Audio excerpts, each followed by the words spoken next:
Shalom, selamat pagi jemaat yang terkasih di dalam Tuhan. Saudara, kita bersyukur pada pagi hari ini kembali kita boleh berkumpul bersama, walaupun saudara jarak kita yang jauh, tetapi ini tidak mengurangi semangat kita untuk kita datang di hadapan Tuhan, untuk kita beribadah bersama-sama.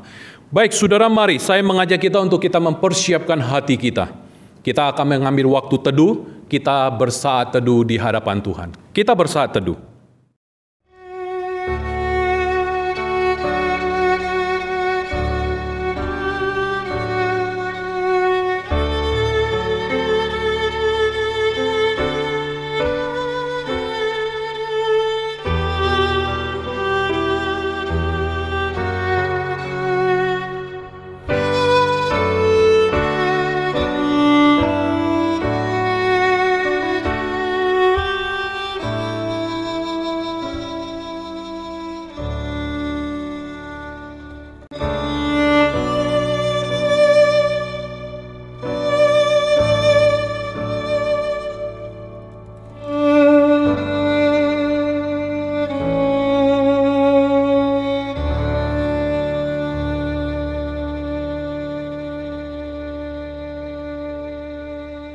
Amin.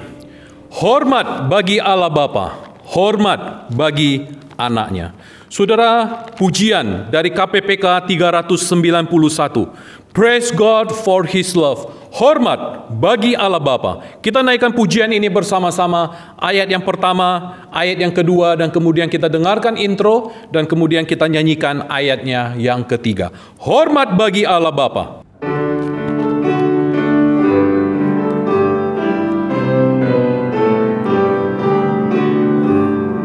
Hormat bagi Allah Bapa, hormat bagi anaknya, hormat bagi Roh penghibur ketiganya yang esa. Haleluya, haleluya, ketiganya yang esa. Hormat bagi Kristus Tuhan kalam jadi manusia. Hormat bagi Raja Gereja Juru Selamat dunia. Haleluya, haleluya, Juru Selamat dunia. Musik saja. Hormat bagi Raja mulia, Raja segala raja.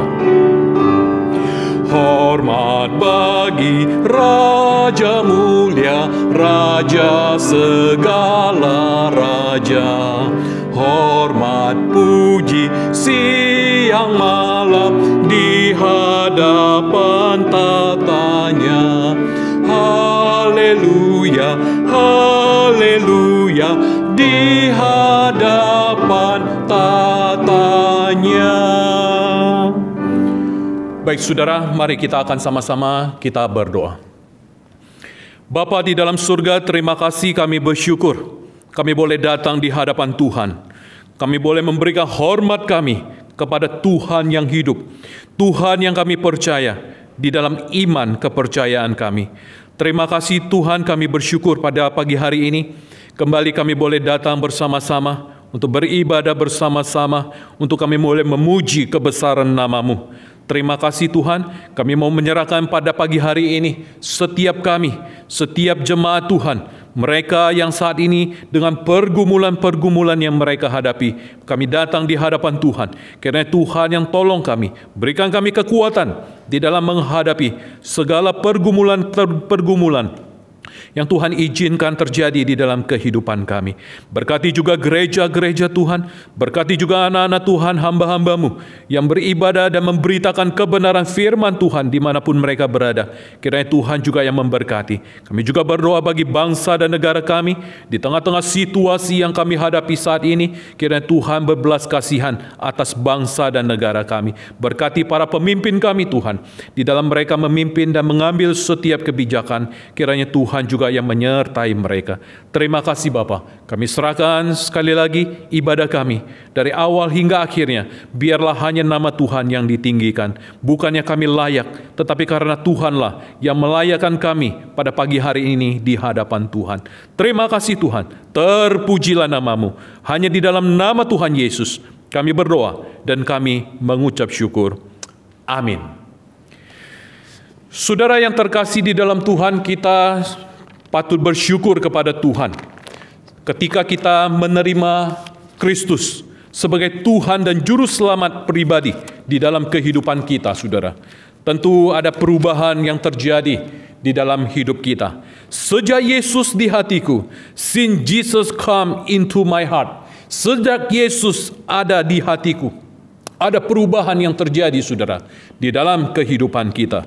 Demikianlah hendaknya orang memandang kami sebagai hamba-hamba Kristus yang kepadanya dipercayakan rahasia Allah. 1 Korintus 4 ayatnya yang pertama. Mari kita naikkan pujian ini bersama-sama. Sejak Yesus di hatiku. Bait yang pertama, bait yang kedua, kemudian kita dengarkan intro, dan kemudian kita lanjutkan dengan bait yang ketiga.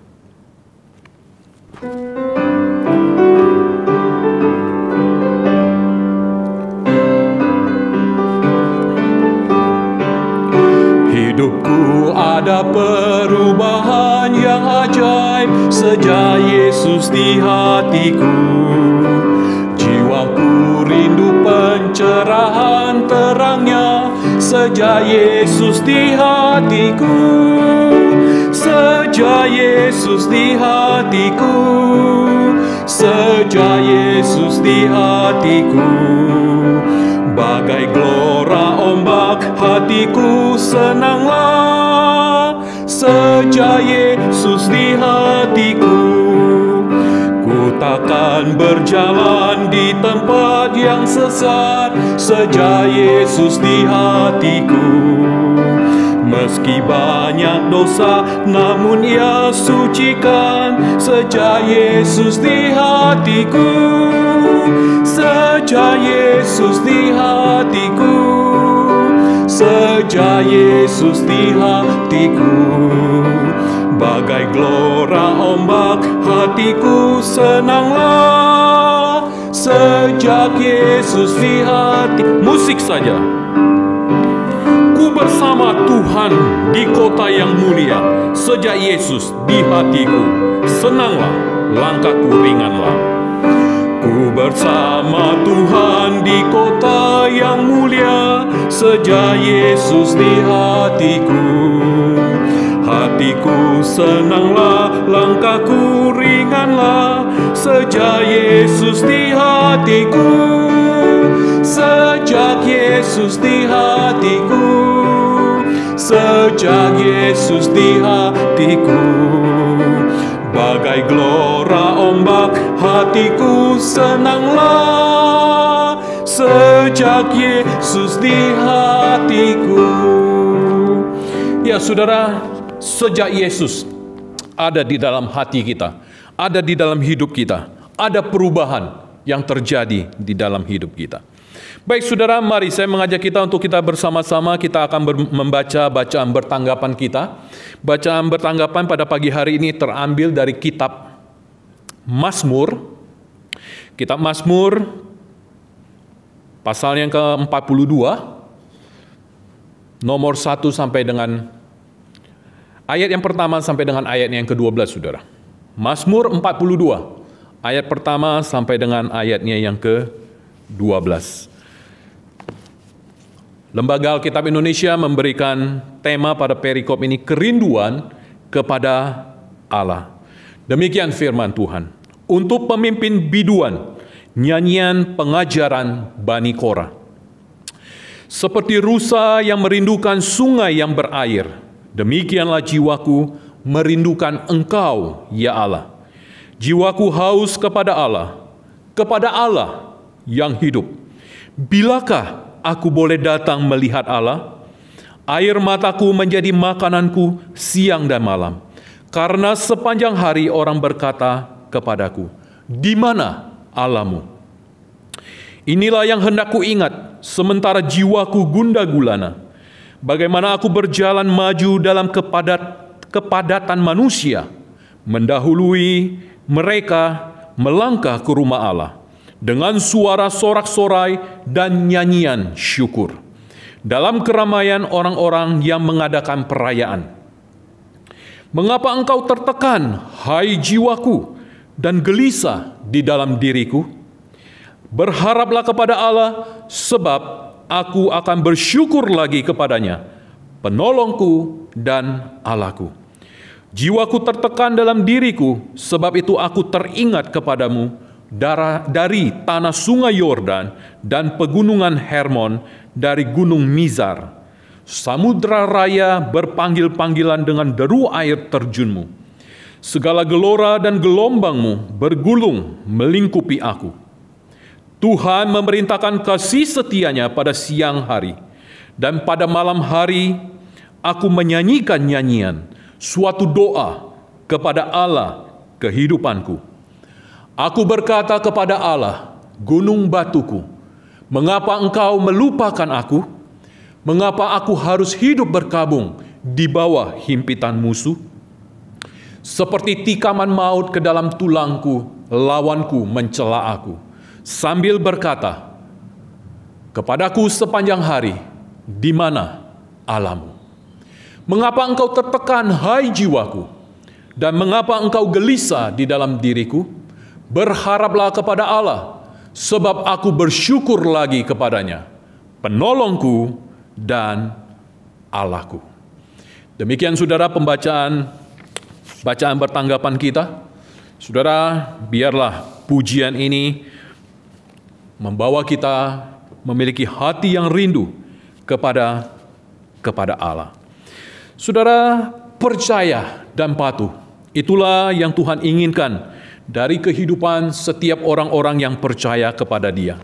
Saudara, satu pujian KPPK 240, Trust and Obey, percaya dan patuh.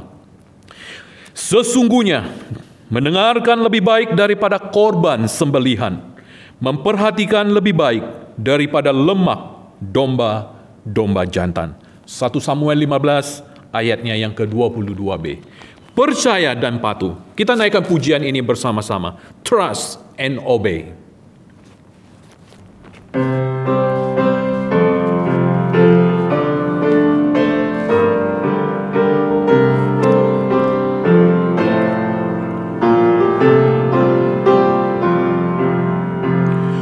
Bersama Tuhanku dalam terang firman-Nya yang menyinari jalanku. Ku turut perintah-Nya, Dia tinggal dalamku, beserta umat-Nya yang patuh. Percayalah dan patuh padanya, pasti kau dikasihinya. Hanya percayalah, hilang awan gelap, lenyap bayang maut, saat tampak wajah Tuhanku. Hilangnya bimbangku, lenyap air mataku, percaya dan patuh padanya. Percayalah dan patuh padanya, pasti kau dikasihinya. Hanya percayalah. Bait yang ketiga, intro saja. Tiada beban berat, tiada kesusahan, penderitaanku Ia peduli, hilanglah sedihku. Bait yang ketiga. Tiada beban berat, tiada kesusahan, penderitaanku Ia peduli. Hilanglah sedihku, lenyaplah hinaku, karena anugerah-Nya besarlah.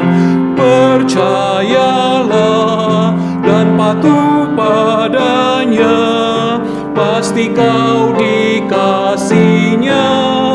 Hanya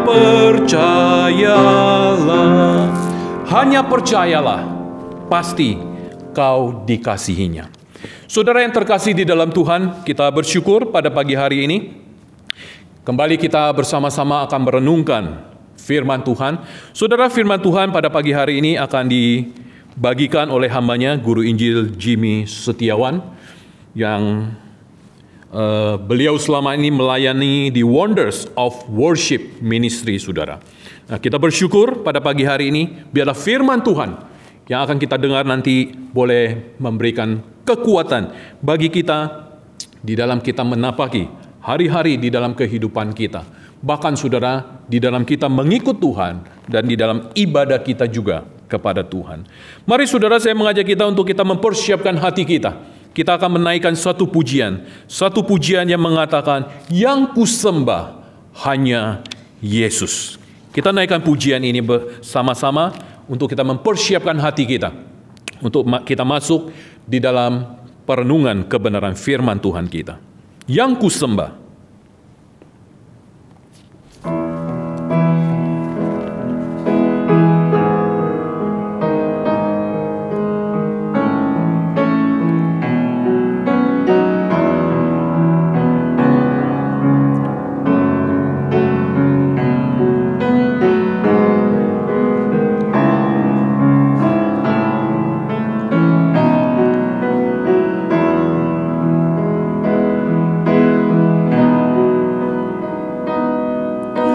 Yang kusembah hanya Yesus, yang kupuja hanya Yesus, yang kusanjung hanya Yesus, sebab Kau Allahku. Yang kusembah hanya Yesus. Yang kusembah hanya Yesus, yang kupuja hanya Yesus, yang kusanjung hanya Yesus, sebab Kau Allahku.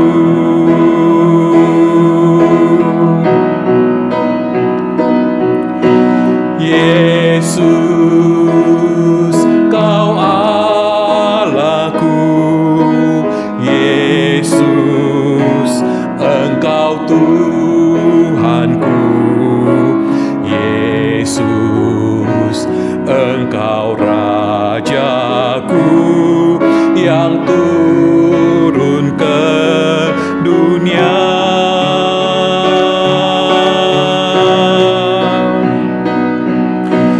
Yesus, ku sembah Kau. Yesus, Engkau Tuhanku. Kini aku menyembah, masuk hadirat-Mu. Baik saudara, mari kita akan bersama-sama, kita akan mendengarkan kebenaran firman Tuhan.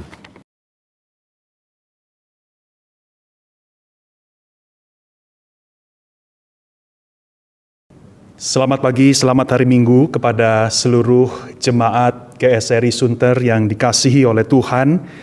Dan secara khusus saya juga ingin berterima kasih kepada Pendeta Rudi serta segenap jajaran pemimpin gereja ini yang telah berbaik hati mempercayakan mimbar pada hari ini di dalam ibadah online. Saudara-saudara yang terkasih, sekalipun kita tidak bertatap muka pada saat ini, tetapi inilah keyakinan saya bahwa Allah Tritunggal tidak pernah meninggalkan setiap anaknya, setiap kita.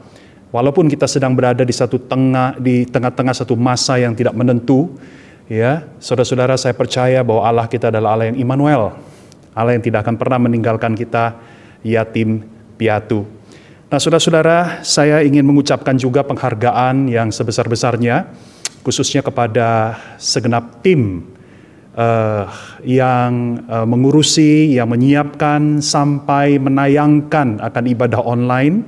Saudara-saudara, mereka lah orang-orang di belakang layar yang telah berjerih lelah supaya kita bisa mengikuti ibadah setiap hari Minggu. Saudara, kepada mereka kita patut acungkan jempol dan penghargaan yang setinggi-tingginya. Nah, saudara-saudara, pada hari ini tema khotbah yang diberikan kepada saya adalah kesungguhan beribadah di masa pandemi. Kesungguhan beribadah di masa pandemi. Saudara-saudara, saya menduga bahwa tema ini diberikan karena barangkali ya ada di antara kita jemaat Tuhan yang sudah mulai kendor di dalam mengikuti ibadah online yang sudah berlangsung barangkali dari bulan Maret sampai sekarang ada 4-5 bulan. Dan itu sesuatu yang manusiawi. Ya, jadi jangan merasa terlalu bersalah. Saya juga tidak akan menghakimi, saya juga tidak akan memojokkan kita kalau memang pada kenyataannya kita menjadi kendor di dalam mengikuti ibadah online. Tetapi saudara, mari kita akan dengarkan pesan firman Tuhan pada hari ini yang sekiranya sungguh-sungguh boleh kembali menyuntikkan semangat buat kita. Yang boleh membetulkan kembali perspektif kita, khususnya di dalam kita menjalani mengikuti ibadah online dengan setia dan dengan sungguh-sungguh. Nah, saudara-saudara, mari sebelum kita melanjutkan lebih jauh pemaparan firman Tuhan, saya undang kita semua dimanapun kita berada di tempat tinggal kita masing-masing. Mari kita tundukkan kepala sekali lagi, kita pejamkan mata dan kita bersepakat bersehati menaruh seluruh pemberitaan firman Tuhan ke dalam tangannya. Mari kita berdoa. Allah Tritunggal, Engkaulah sumber segala yang baik di dalam hidup kami.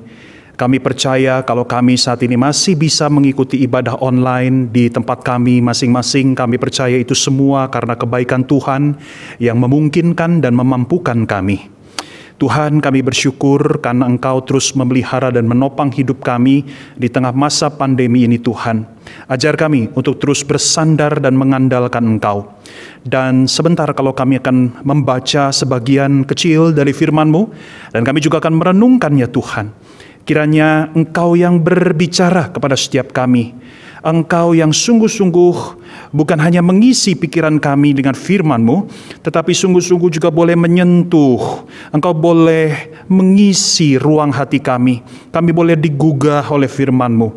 Dan lebih dari itu, firman Tuhan yang kami dengar, yang kami cerna, yang kami pahami, itu juga yang akan kami praktekkan, kami hidupi, khususnya dalam kaitan dengan ibadah online ini Tuhan.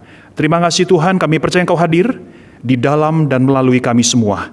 Hanya di dalam nama Tuhan Yesus, nama yang kami cintai, yang kami sembah, yang juga kami hormati, kami semua sudah berdoa. Mari sama-sama orang percaya yang siap dan rindu dengan firman. Katakan, amin. Sekali lagi saudara, tema dari khotbah kita pada hari ini, saudara, adalah kesungguhan beribadah di masa pandemi. Saudara, tentu kita semua tahu dan sadar bahwa memang pandemi ini belum selesai, saudara. Ya, dan rasanya mayoritas gereja-gereja bukan hanya di Indonesia, bukan hanya di Jakarta, bahkan di seluruh dunia masih melakukan ibadah online ya, atau ibadah daring, ibadah secara virtual. Ya, kalaupun sudah ada beberapa gereja yang membuka ibadah on-site, tetapi mereka juga akan melakukan protokol kesehatan yang sangat ketat dan belum tentu jemaat diperbolehkan masuk. Ya, hanya beberapa orang seperti pemimpin-pemimpin dan keluarganya yang bisa mengikuti dan tetap di live streaming melalui platform seperti YouTube dan sebagainya. Jadi sekali lagi saudara, inilah faktanya bahwa kita masih berada di tengah pandemi.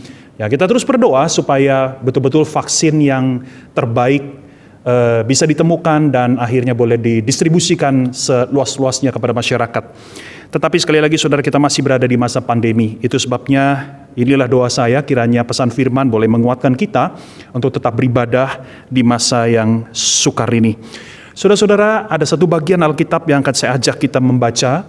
Kita akan melihat kitab Yeremia, pasal yang ke-29. Kitab Yeremia, ya, dari Perjanjian Lama, pasal yang ke-29, Kita akan mulai dari ayat yang pertama, lalu kita akan lihat ke ayat 12 sampai 14a. Saya akan bacakan buat kita sekalian. Dimulai dari ayat yang pertama. Beginilah bunyi surat yang dikirim oleh Nabi Yeremia dari Yerusalem kepada tua-tua di antara orang buangan, kepada imam-imam, kepada nabi-nabi, dan kepada seluruh rakyat yang telah diangkut ke dalam pembuangan oleh Nebukadnezar dari Yerusalem ke Babel. Mari kita loncat ke ayat 12. Dan apabila kamu berseru dan datang untuk berdoa kepadaku, maka aku akan mendengarkan kamu. Apabila kamu mencari aku, kamu akan menemukan aku. Apabila kamu menanyakan aku dengan segenap hati, aku juga akan memberi kamu menemukan aku. Demikianlah firman Tuhan.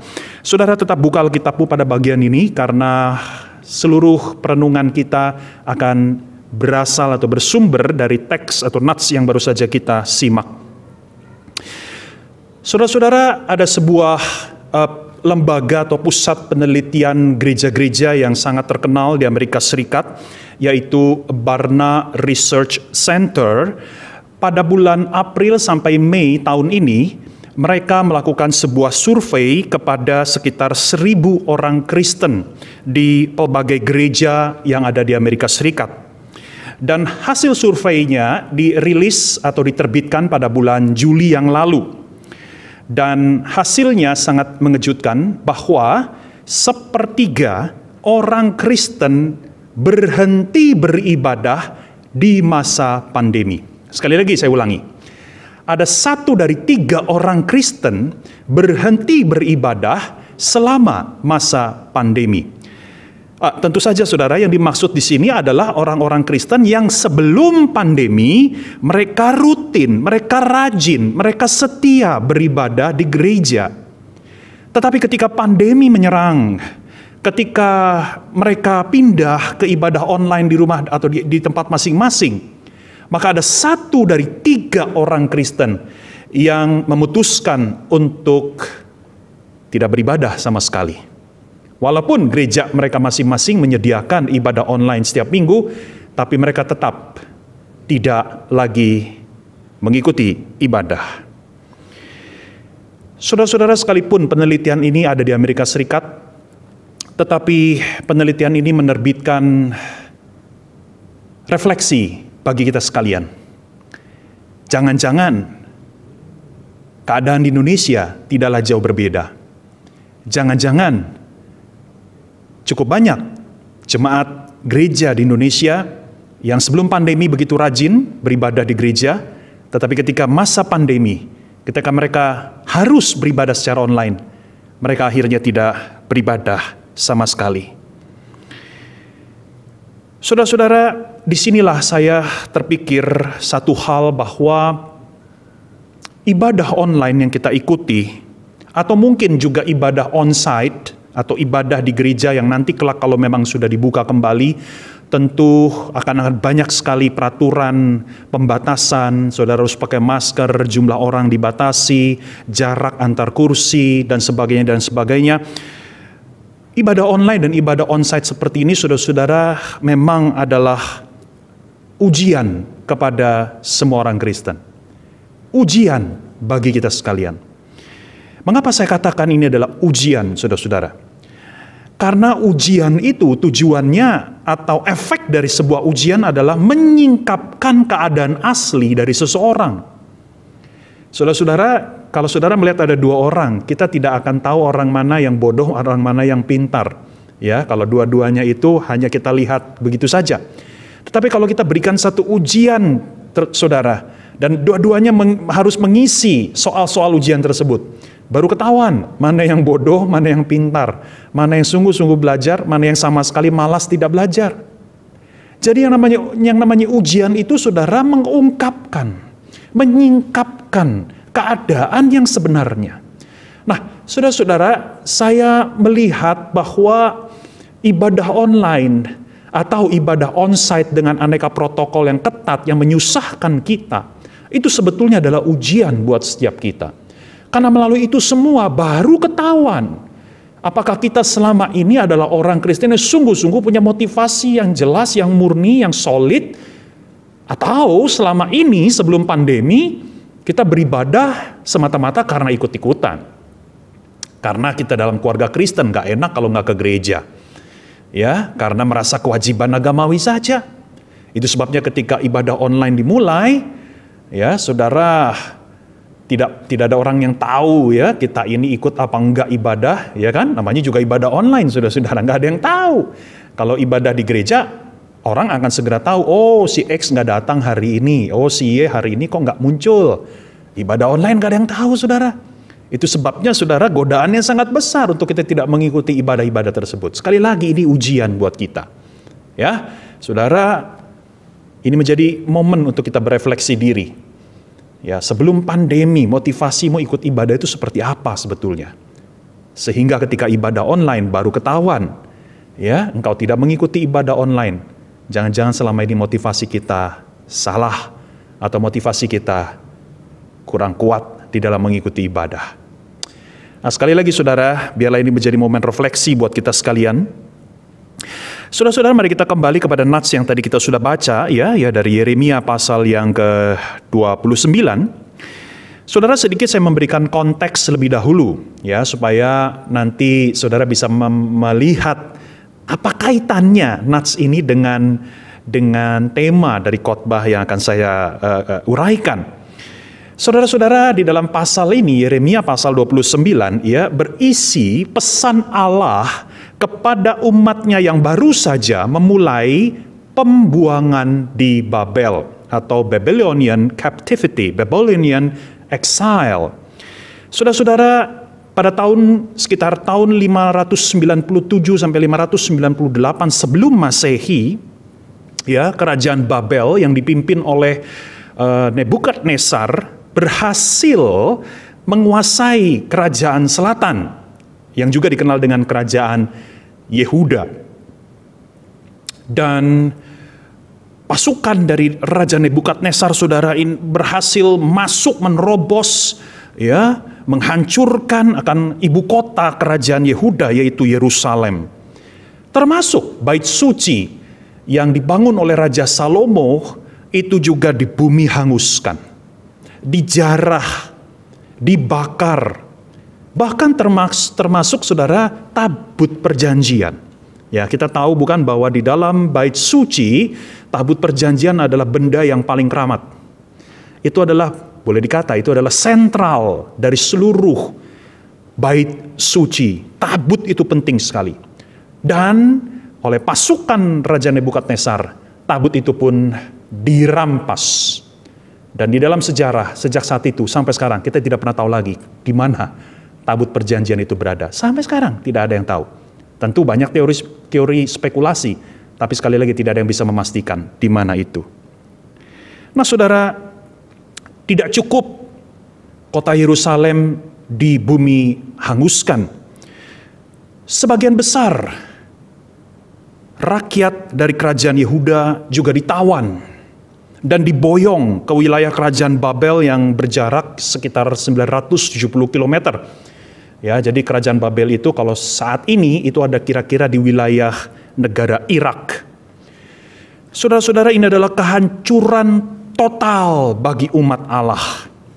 Saudara, bayangkan secara politis mereka dilikuidasi dari sebuah negara. Mereka tidak lagi punya status negara karena mereka betul-betul menjadi budak, menjadi tawanan dari kerajaan Babel. Mereka menjadi jajahan dari bangsa lain. Mereka dirampas kemerdekaannya. Dan bukan itu saja, tapi juga mereka dicabut dari tanah air mereka. Mereka tidak punya lagi tanah air. Mereka harus hidup di negara asing, yaitu kerajaan Babel. Dan secara sosial ekonomi, mereka tidak punya apa-apa lagi. Semua milik mereka dirampok, dirampas oleh kerajaan Babel. Dan secara agama, ini juga penting, mereka dicabut dari akar-akar religiositas mereka, yang ditandai dengan dimusnahkannya bait suci. Oh saudara-saudara, kita mesti menempatkan diri jadi orang Yahudi pada zaman itu, supaya saudara bisa lebih menghayati betapa luar biasa, betapa dahsyat pukulan yang mereka terima ini. Saudara, pada zaman itu bait suci adalah kiblat dari seluruh keagamaan dan peribadahan orang Yahudi. Bait suci yang dibangun Salomo adalah kebanggaan mereka. Mereka begitu bangga menyebut diri mereka adalah umat pilihan Allah. Dan itu ditandai dengan bait suci yang ada di tengah-tengah mereka. Jadi sekali lagi saudara, mari kita hayati suasana kebatinan ini. Ketika bait suci itu dihancurkan, tabut perjanjian dirampas, secara keagamaan mereka betul-betul sudah dicabut dari akarnya. Nah saudara, orang-orang Yahudi pada saat itu saudara mengalami satu disorientasi, mengalami satu kebingungan yang luar biasa. Dan kita tahu semua bahwa pembuangan Babel ini akan berlangsung selama 70 tahun, sebagaimana yang dinubuatkan di ayat yang ke-10. Nah, saudara-saudara, pasal ini ditulis sekitar tahun 594 sebelum Masehi. Jadi kira-kira 3-4 tahun setelah umat Allah ditawan, diboyong ke kerajaan Babel dan hidup sebagai budak atau sebagai jajahan. Saudara, di dalam pasal ini Allah memberikan pesan kepada mereka, karena Allah tahu mereka sedang dalam satu kebingungan yang luar biasa. Mereka harus bagaimana ini? Apakah mereka harus berontak terhadap Babel atau mereka menjadi apatis? Saudara, disinilah Allah menurunkan pesannya melalui Nabi Yeremia. Allah berpesan kepada mereka, kalau saudara baca di ayat 5-7, supaya mereka tetap menjalani kehidupan secara normal, seperti biasa, walaupun mereka tidak di tanah air mereka lagi. Ya, Tuhan berpesan, bangun rumah, berkebunlah, menikahlah, beranak cuculah. Dan bahkan Tuhan minta supaya mereka tetap bekerja, untuk tetap menjadi dan membawa berkat baik di tengah-tengah kota yang mereka diami. Dan di samping pesan-pesan itu, di ayat 12-14a yang tadi kita sudah baca, kita juga menemukan pesan Allah sehubungan dengan kerohanian mereka. Allah memerintahkan mereka untuk tetap berseru kepadanya, untuk tetap mencari Dia, untuk tetap menanyakan Dia. Atau dengan perkataan lain, Allah tidak mau mereka kehilangan iman kepada Allah semasa mereka menjalani pembuangan Babel ini. Nah saudara, penjelasan yang panjang lebar ini sebetulnya bertujuan untuk saya ingin memperlihatkan relevansi ayat ini dengan keadaan kita. Saudara, sadarkah bahwa ternyata ada kesamaan antara orang Yahudi pada zaman itu dengan kita? Kesamaannya begini, bahwa sebagaimana mereka pada zaman itu tidak bisa lagi beribadah secara normal, karena bait suci sudah tidak ada, mereka juga sekarang tinggal di kerajaan Babel, mereka tidak lagi di tanah air mereka. Mereka nggak bisa lagi beribadah secara normal. Biasanya mereka harus ke bait suci, mereka melakukan ritual, mereka mempersembahkan kurban. Nggak bisa lagi. Mereka nggak bisa lagi, saudara. Bait suci udah nggak ada. Nah, begitu juga dengan kita sekarang. Sekarang kita pun juga sedang dalam keadaan yang sangat tidak normal. Kita nggak bisa beribadah secara normal. Kita nggak bisa datang ke gereja. Kita sekarang beribadah secara online, secara virtual. Inilah kesamaan antara kita dengan orang Yahudi pada zaman itu. Ya, sama-sama kita nggak bisa menjalani ibadah sebagaimana mestinya. Ya, dan kalau saudara belajar di dalam sejarah bangsa Yahudi di dalam masa pembuangan, mereka mulai merintis peribadahan format baru, yaitu dalam bentuk sinagoge. Ya, yang nanti ini akan berkembang terus sampai zaman Tuhan Yesus. Seperti halnya dengan kita. Kita juga sedang merintis peribadahan format baru, yaitu melalui virtual atau melalui dunia maya ini. Nah, itu sebabnya saudara-saudara, sekali lagi relevan bahwa kita menggunakan Yeremia pasal 29 ini. Ya, sangat relevan dengan keadaan kita. Sama-sama kita tidak lagi bisa mengadakan ibadah secara normal. Jadi bagaimana seharusnya? Nah, disinilah kembali kita menengok ayat 12-14a. Tuhan berkata apa? Tetap berdoa kepada Tuhan, tetap berseru pada Tuhan, tetap carilah Tuhan, tetap menanyakan Tuhan. Nah, saudara, berdasarkan 3 kata kerja yang ada di dalam ayat 12-14a tadi, ya, saudara-saudara, saya akan mengajak kita sekalian melihat ada 3 hal. Berapa? 3 hal yang harus kita miliki, ya, dalam rangka kita menjalani ibadah online, ibadah yang tidak normal ini. Ya, ada 3 hal berdasarkan ayat 12-14a. Yang pertama, saudara, mari beribadahlah dengan keyakinan. Sama-sama di tempatmu masing-masing katakan keyakinan. Yes, keyakinan. Saudara, itulah yang dikatakan di ayat yang ke-12. Apabila kamu berseru dan datang untuk berdoa kepadaku, ya, ini kata kerja yang pertama, berseru di dalam doa, berdoa. Ya, saudara-saudara, ketika seseorang berdoa kepada Allah, maka hal pertama yang harus ada, ya, yaitu keyakinan bahwa Tuhan itu memang nyata dan bahwa Tuhan memang mendengarkan doa kita. Betul ya, saudara ya? Kalau saudara nggak punya keyakinan ini, saudara nggak mungkin berdoa. Kalau saudara nggak yakin Tuhan itu ada, saudara tidak akan berdoa. Kalau saudara berdoa, mesti pertama-tama saudara yakin Tuhan itu ada.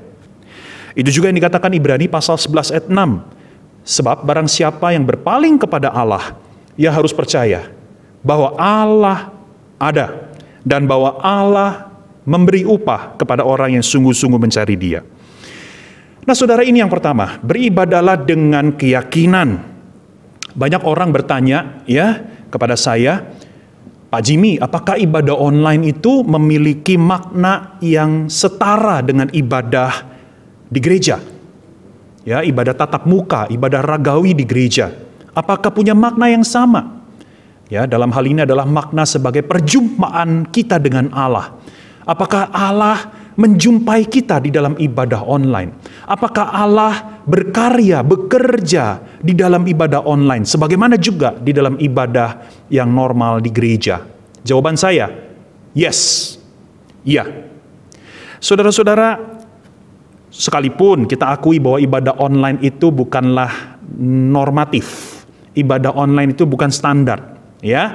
Ibadah online betul-betul hanyalah alternatif yang mau tidak mau kita harus lakukan ini demi kemaslahatan kita bersama, ya. Jadi nanti kalau semua sudah beres, ya, COVID-19 sudah tidak lagi jadi ancaman, saudara jangan kecanduan ibadah online loh. Ya, saudara jangan keenakan dengan ibadah online, nggak mau lagi ke gereja. Ini hanya alternatif. Kalau nanti balik ke normal, maka yang normatif yang harus kita lakukan. Kita kembali kumpul di gereja sama-sama beribadah memuji Tuhan. Nah, ibadah online memang bukan sesuatu yang normatif. Tetapi bukan berarti Allah tidak bisa bekerja. Inilah keyakinan saya, dan saya juga mau tularkan keyakinan ini kepada saudara-saudara sekalian. Bahwa Allah tidak dibatasi oleh platform. Allah tidak dibatasi oleh keterbatasan format ibadah. Ya, saudara, Allah kita tetap berkuasa. Dia dapat bekerja melalui ibadah online yang saudara ikuti ini. Saudara, dari mana datangnya keyakinan saya ini? Sederhana. Begini, saudara. Allah yang pernah meninggalkan surga untuk turun ke bumi, untuk berkarya di tengah-tengah dan bagi umat manusia, maka Allah seperti itu pasti tidak akan dibatasi oleh platform online atau platform virtual. Allah yang sudah dari sorga ke bumi, artinya Allah itu sudah menempuh jarak yang terjauh. Maka tidak mungkin Allah yang sama dibatasi oleh sekedar platform. Saudara tangkap ini? Saudara, Allah tidak akan dibatasi oleh ibadah online. Saudara, percayalah, Allah tetap bekerja. Allah tetap berkarya.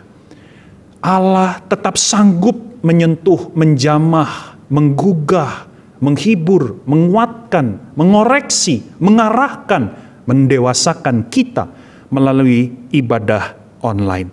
Dengar baik-baik sebelum saya beralih ke poin kedua. sekalipun ibadah online bukan yang ideal, tetapi tetap bersifat spiritual dan transformasional karena Allah tetap hadir untuk menyapa dan menyentuh hidup setiap kita. Itu yang pertama. Yang kedua, apa yang harus kita miliki di dalam kita menjalani ibadah online? Bukan hanya keyakinan saja. Yang kedua adalah beribadahlah dengan kesungguhan. Sama-sama katakan kesungguhan.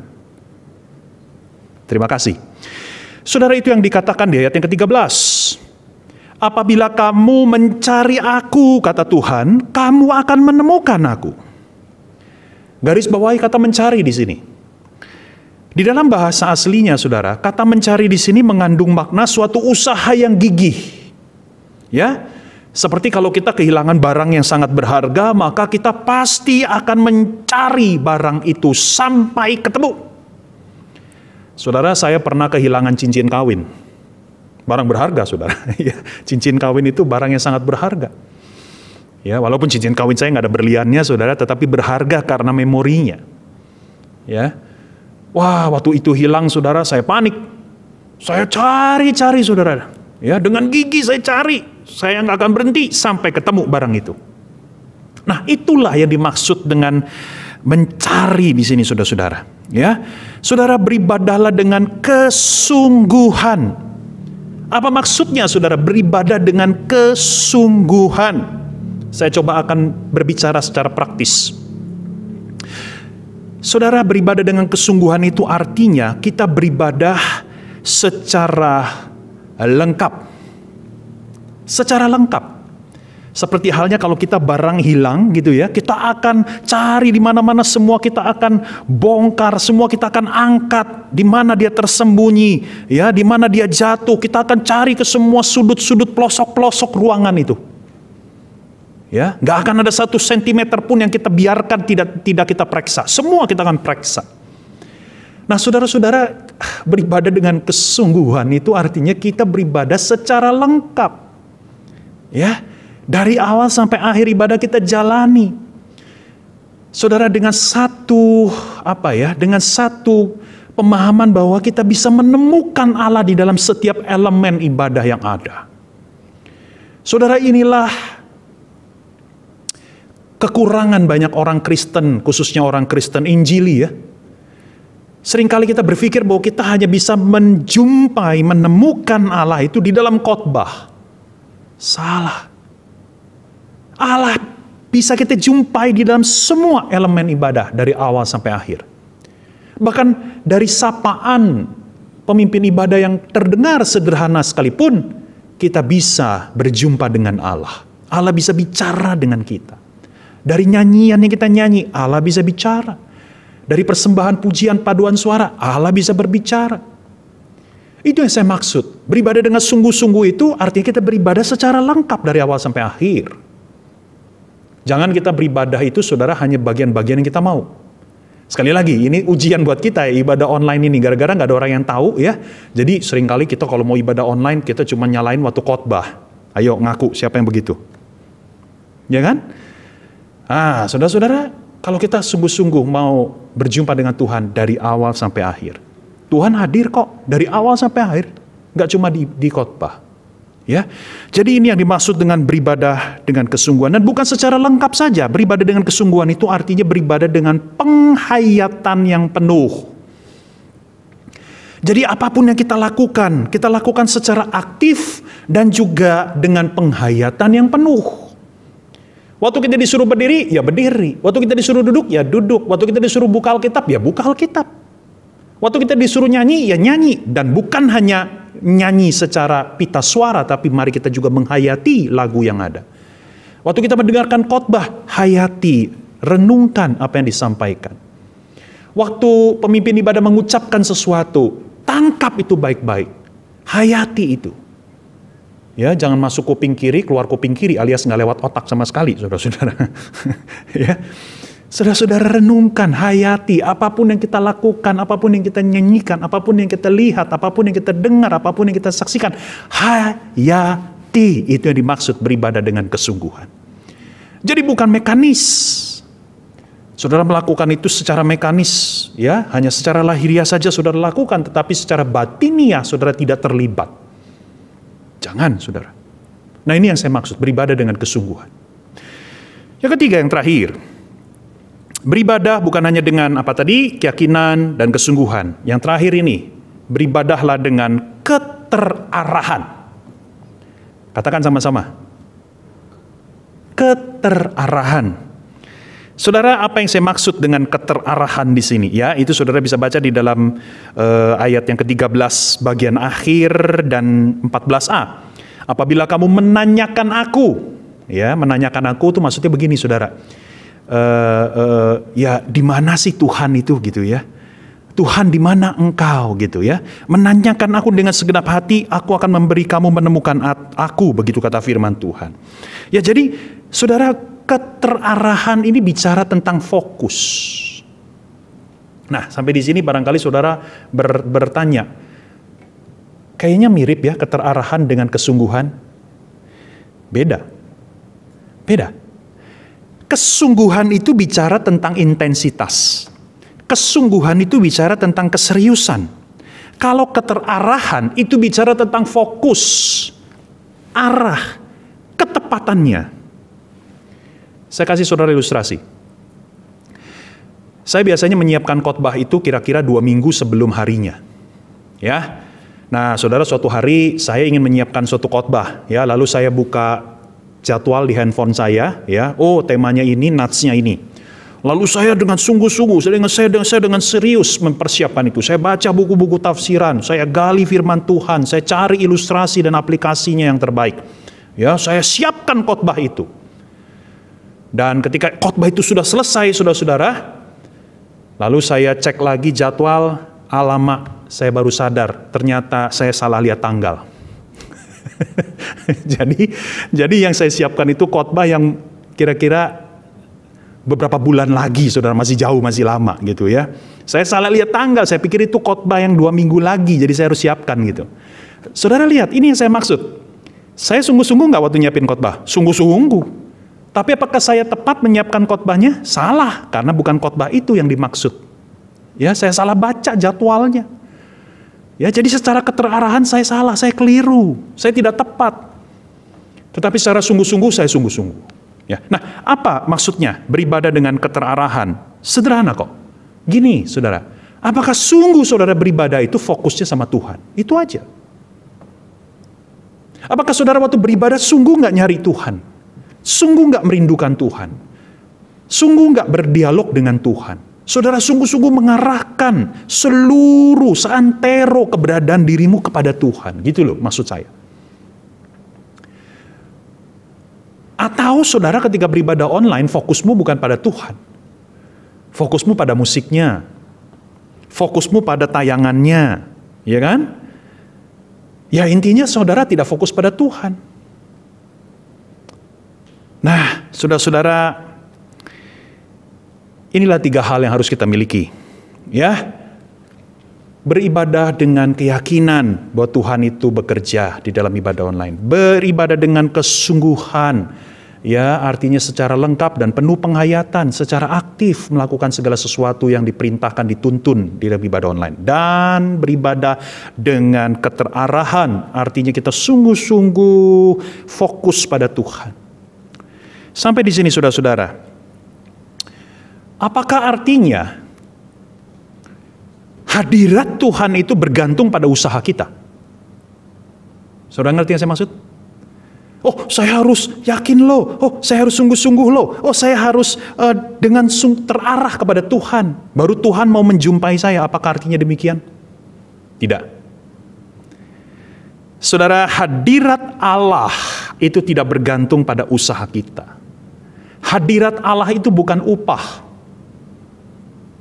Hadirat Allah itu hadiah dari Allah. Semata-mata hadiah dari Allah berdasarkan anugerah dan cinta kasih-Nya. Tuhan mau menjumpai kita, Tuhan mau memberkati kita, itu murni karena Dia mengasihi kita sebagai anak-anaknya. Bukan karena apa yang kita sudah lakukan kepada Dia. Bukan. Nah, kalau begitu apa maksudnya yang tadi 3 hal itu? Ya. Nah, begini saudara-saudara. Hadirat Allah itu hadiah. Oke? Hadiah. Saudara pernah terima hadiah bukan? Yang diberikan secara cuma-cuma. Ya, saudara tidak perlu keluar apa-apa, keluar biaya apa-apa. Pokoknya dikasih hadiah. Walaupun hadiah itu dikasih secara cuma-cuma kepada kita, tetap ada hal yang kita harus lakukan, betul nggak? Minimal saudara harus ulurkan tangan untuk terima hadiah itu. Dan ketika saudara sudah terima, apa yang saudara lakukan? Saudara harus membuka kadonya, betul nggak? Kertas pembungkusnya. Kalau tidak, saudara tidak akan menikmati hadiah itu, sekalipun dikasih secara gratis. Saudara tangkap ilustrasi ini? Demikian juga hadirat Allah. Hadirat Allah itu adalah hadiah dari Allah. Allah itu hadir di dalam ibadah online kita. Dia sudah memberikan dirinya available buat kita. Tapi dalam rangka kita menikmati, mengalami hadirat Allah itu secara maksimal, ada hal yang harus kita lakukan. Hadiah itu harus kita terima dengan tangan kita, yaitu namanya tangan kesungguhan, tangan keyakinan, tangan keterarahan. Saudara, saya akan tutup khotbah ini. Saya akan ajak kita melihat satu bagian firman Tuhan dari perjanjian baru kali ini. Ya, saya akan bacakan aja buat kita. Ibrani pasal 12 ayat 22 sampai 24. Tetapi kamu sudah datang ke Bukit Sion. Garis bawahi kata sudah datang. Nanti kita akan kembali lagi ke situ. Tetapi kamu sudah datang ke Bukit Sion, ke kota Allah yang hidup, Yerusalem sorgawi, dan kepada beribu-ribu malaikat, suatu kumpulan yang meriah, dan kepada jemaat anak-anak sulung yang namanya terdaftar di sorga, dan kepada Allah yang menghakimi semua orang, dan kepada roh-roh orang-orang benar yang telah menjadi sempurna, dan kepada Yesus, pengantara perjanjian baru, dan kepada darah pemercikan yang berbicara lebih kuat daripada darah Habel. Saudara-saudara, penulis surat Ibrani memberikan surat ini kepada orang Kristen yang masih hidup di bumi. Oke? Tetapi yang menarik di ayat 22 dikatakan bahwa mereka yang beribadah di bumi itu sudah masuk ke surga.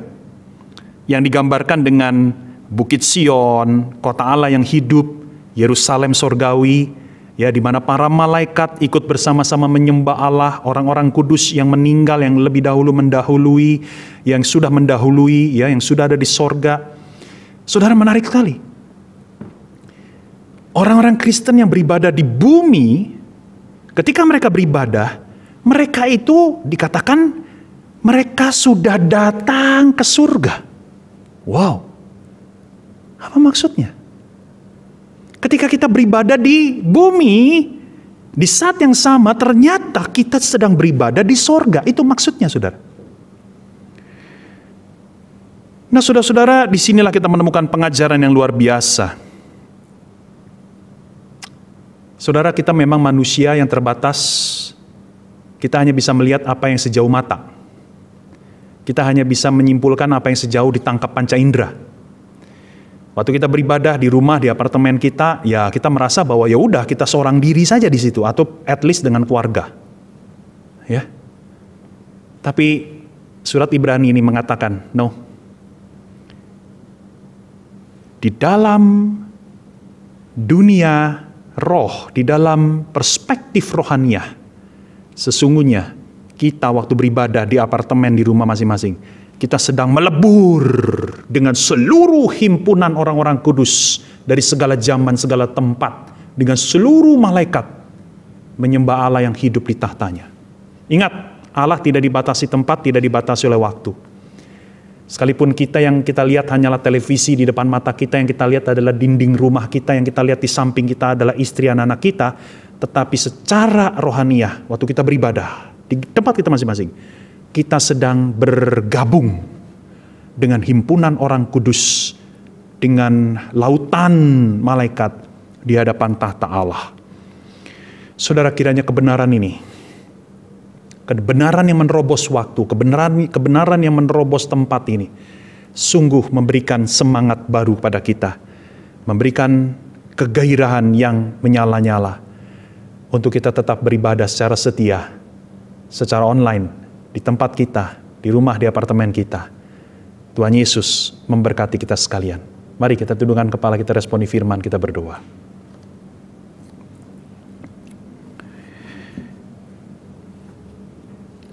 Ya Tuhan, Saat ini kami datang, kami mengakui dengan jujur betapa seringnya Tuhan kami menganggap remeh kesempatan untuk beribadah. Apalagi ketika kami berada di dalam ibadah online, seringkali kami mengecilkan artinya. Kami tidak dengan serius, tidak dengan setia mengikuti ibadah online. Hari ini firman-Mu mengingatkan kami bahwa Tuhan, Engkau mau kami tetap dengan sungguh-sungguh, dengan penuh keyakinan, dengan penuh keterarahan mencari Engkau di dalam ibadah online. Dan firman Tuhan juga mengingatkan kami bahwa ketika kami beribadah di tempat kami, di rumah kami yang kecil itu, di apartemen kami yang mungil itu, sesungguhnya kami sedang bersama-sama dengan seluruh orang kudus dan para malaikat menyembah Allah di sorga. Walaupun mata jasmani kami tidak mampu melihat itu, tetapi ajar kami, mata iman kami untuk meyakini hal itu. Sehingga dengan demikian kami lebih bersemangat menyembah-Mu ya Tuhan. Terima kasih Tuhan, berkati jemaat-Mu. Kiranya boleh melalui seluruh masa yang sulit ini, dan kelak kalau Tuhan izinkan, ketika semuanya sudah selesai, kami boleh kembali berkumpul di gereja Tuhan, bersama-sama memuji-Mu, menyembah-Mu, saling bersapa, saling memeluk, saling bersekutu satu dengan yang lain. Hanya di dalam nama Tuhan Yesus kami semua sudah berdoa. Sama-sama orang percaya yang bersyukur dan bersukacita karena firman katakan, amin. Puji Tuhan, Tuhan Yesus memberkati kita sekalian.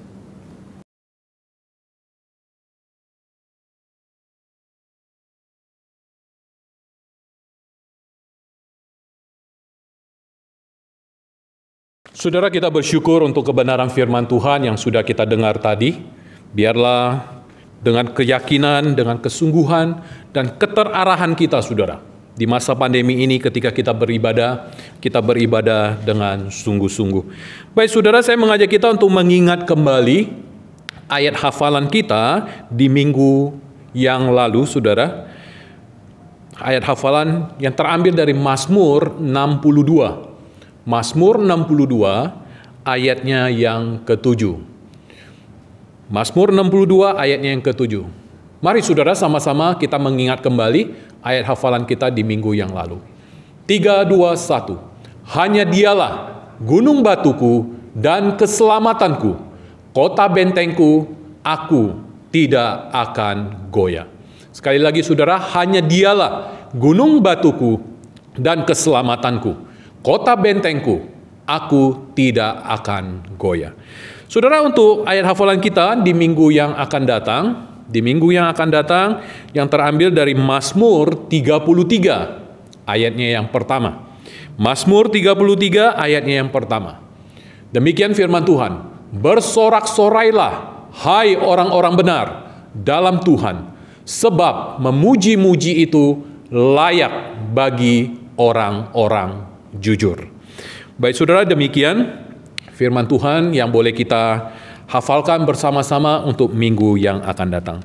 Baik saudara, sebagai ungkapan syukur kita pada pagi hari ini, kita boleh bersama-sama juga memberikan persembahan di tempat kita masing-masing. Mari kita mempersiapkan saudara dengan hati yang sungguh.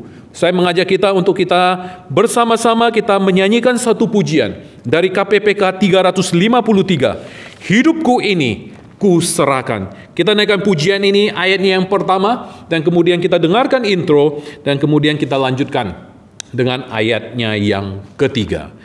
Hidupku ini ku serahkan.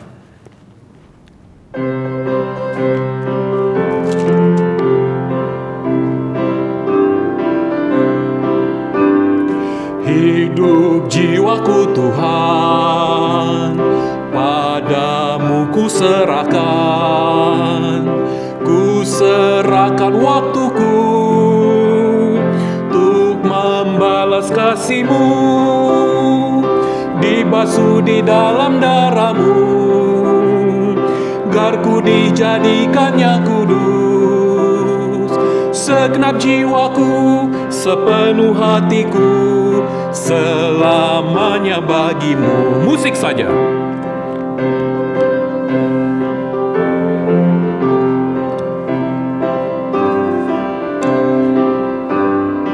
Kasih-Mu membakarku, ku serahkan serahkan diriku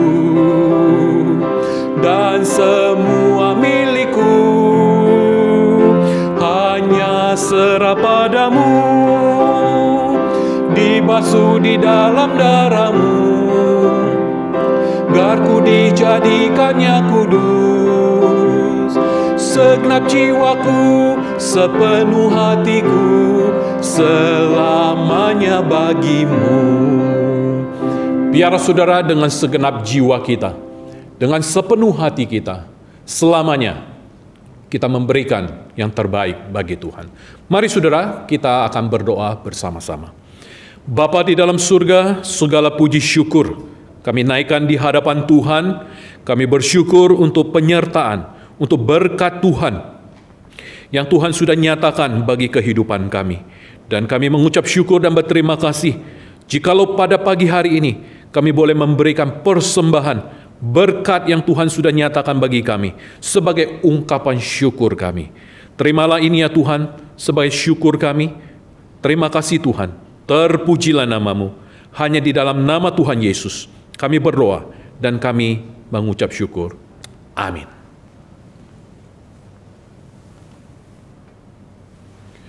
Baik saudara, mari kita bersama-sama kita akan mendengarkan warta. Kepada yang melayani kami persilakan.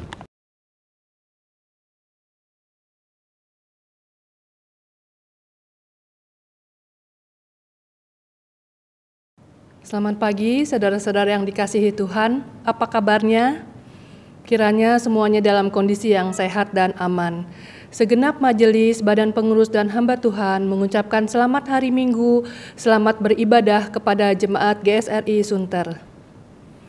Majelis dan badan pengurus GSRI Sunter mengucapkan terima kasih kepada Bapak Guru Injil Jimmy Setiawan dari Wonders of Worship Ministry atas pemberitaan firman Tuhan pada hari ini.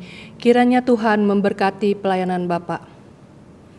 Bagi jemaat yang memerlukan pelayanan, dapat menghubungi hamba Tuhan dengan nomor telepon yang ada di dalam lembaran warta yang akan dibagikan lewat WhatsApp Group. Kemudian perjamuan Tuhan akan diadakan pada tanggal 1 November. Bagi jemaat yang akan mengambil bagian dapat menyediakan hati. Kemudian bagi yang belum mengambil roti ataupun anggur perjamuan dapat mengambilnya di gereja dengan pasoleh.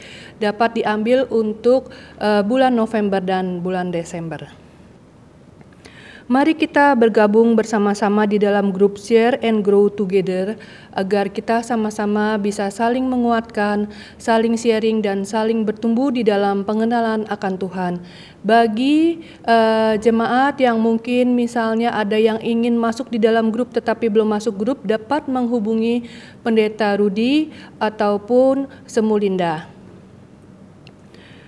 Kemudian jadwal ibadah dapat dilihat dari jadwal berikut ini. Persembahan perpuluhan dapat ditransfer ke rekening gereja yang tercantum di dalam warta yang dibagikan via WhatsApp. Laporan penerimaan persembahan dan perpuluhan dari tanggal 18 sampai dengan 24 Oktober dapat juga dilihat di warta. Kemudian yang berulang tahun dalam minggu ini dari tanggal 19 sampai dengan 25 Oktober. Tanggal 22 Oktober, Pak Bani Gunadi, kebetulan orangnya ada di sini, selamat ulang tahun Pak Bani. Kemudian tanggal 25 Oktober ada Saudari Monica Indasari. Saudara, pokok-pokok doa dapat dibaca dan dapat didoakan ada di dalam WhatsApp yang dibagikan. Terima kasih atas perhatian pada hari ini. Selamat pagi, Tuhan Yesus memberkati.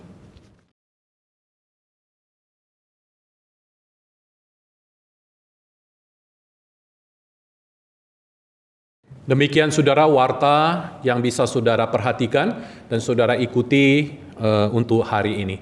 Baik saudara, sebelum kita menaikkan pujian doksologi, mari kita berdoa bagi saudara-saudari kita yang berulang tahun di minggu ini. Bapa di dalam surga, segala puji syukur kami naikkan di hadapan Tuhan untuk dua saudara-saudari kami yang boleh berulang tahun di minggu ini. Tuhan menambahkan usia mereka 1 tahun lagi. Biarlah berkat anugerah Tuhan selalu melimpah di dalam kehidupan mereka. Kami mengingat untuk Bapak Bani Gunadi, dan kami juga mengingat untuk Saudari Monika Indasari. Tuhan yang memimpin, Tuhan yang menyertai kedua hamba-Mu. Berkati keluarga, berkati pekerjaan, usaha yang mereka lakukan, berkati juga rencana-rencana mereka ke depan. Dan juga terlebih kami rindu mereka boleh bertumbuh di dalam iman dan juga di dalam pengenalan mereka akan Tuhan. Terima kasih Tuhan untuk kedua saudara-saudari kami ini. Terpujilah nama-Mu. Hanya di dalam nama Tuhan Yesus kami berdoa dan kami mengucap syukur. Amin. Saudara, mari kita naikkan pujian doksologi dan kemudian kita terima berkat dari Tuhan.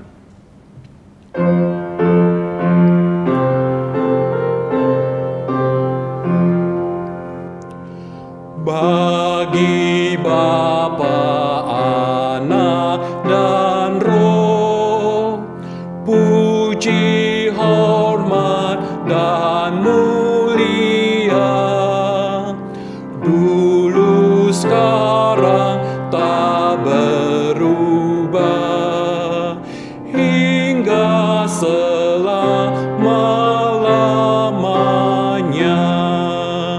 Amin.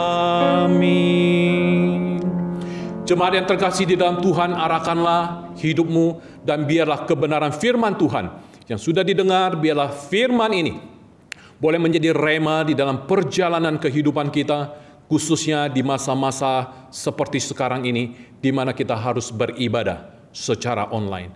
Biarlah dengan kesungguhan hati, dengan keyakinan dan keterarahan kita, biarlah hidup kita, seluruh keberadaan kita, sungguh boleh memuliakan dan menyenangkan hati Tuhan. Dan terimalah berkat dari Tuhan. Kiranya kasih karunia Tuhan Yesus Kristus, kasih Allah Bapa, persekutuan dengan Roh Kudus, menyertai saudara sekalian, mulai saat ini sampai Yesus datang kedua kali, bahkan sampai selama-lamanya. Amin. Baik saudara, ibadah kita selesai. Selamat pagi, selamat hari Minggu, dan selamat kita bersaat teduh dan Tuhan memberkati.